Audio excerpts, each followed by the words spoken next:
আসসালামু আলাইকুম প্রিয় কলিজার বন্ধুরা, কেমন আছেন? আল্লাহর রহমতে আমিও ভালো আছি।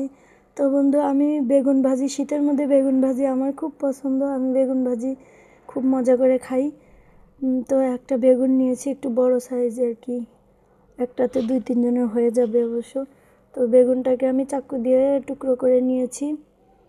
তো এখন আমি এটাকে আবার টুকরো করে নিব, বাকি অর্ধেকটা টুকরো করে নিয়ে ভালো করে ধুয়ে নিয়েছি, পানি ঝরাই নিয়েছি। এখন লবণ হলুদ মেখে এগুলোকে আমি ফ্রাই প্যানে তেল নিয়েছি, ফ্রাই প্যানে তেল দিয়ে শুধু আমি এগুলোকে ভেজে নিব।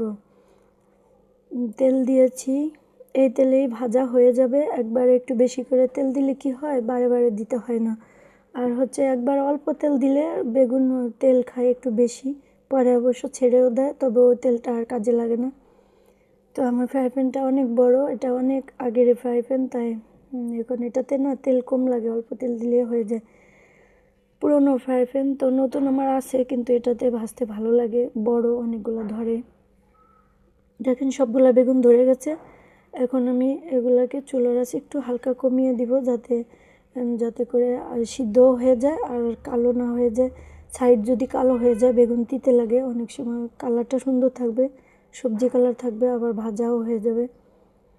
তার জন্য আমি চুলার আঁচ একটু কমিয়ে দিয়ে তারপরে ভাজি করি। তো এখন দেখেন আমি বেগুনগুলো সাইড করে করে বড়গুলো মাঝখানে দিব, ছোটোগুলো সাইডে দিব।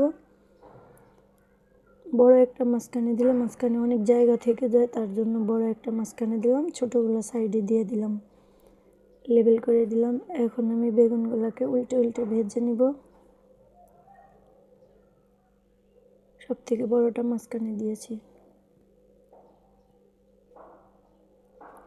আমার গাছে একবার অনেক বেগুন ধরেছে। আমি সবসময় বেগুন গাছ লাগাই, গোল বেগুন গাছ, ছোটো গোল গোল বেগুনগুলো ছাদে লাগাই। ছাদে অনেক বেগুন হয়েছিল, তারপর অনেক রোদ হয়েছিল, রোদের তাপে ছাদের গাছগুলো মারা গেছে। এখন নিচে একটা আবার আমাদের এখানে একটা গাছ লাগাইছি, তো হচ্ছে বস্তার ভিতর মাটি দিয়ে, তার ভিতরে আর কি। তো অনেকগুলো বেগুন একবারে ধরেছে। ওইখানে আবার টমেটো গাছ লাগাইছি, বেগুন গাছটা তুলে ফেলেছি, পাশের বাড়ি ভাইয়াকে দিয়েছি। এখন আমি বেগুনগুলো ভাজা হয়ে গেছে, মশলা ভুনা করে নিয়েছি, তার জন্য আমি একটু রসুন পেঁয়াজ এগুলো বাটা পেস্ট করা ছিল, ওগুলো আমি লবণ হলুদ আর তেল দিয়ে, বেগুন ভাজা একটু তেল ছিল ওটাও দিয়েছি, যার জন্য একটু কালো দেখা যাচ্ছে উপর দিয়ে। দিয়েছি মরিচের গুঁড়ো মরিচ, এটা একটু দিলে কালারটা সুন্দর হয়, তার জন্য কালারটা যাতে সবজি কালার হয়, হালকা সবুজ থাকে, তার জন্য দিয়ে দিলাম ধনেপাতা।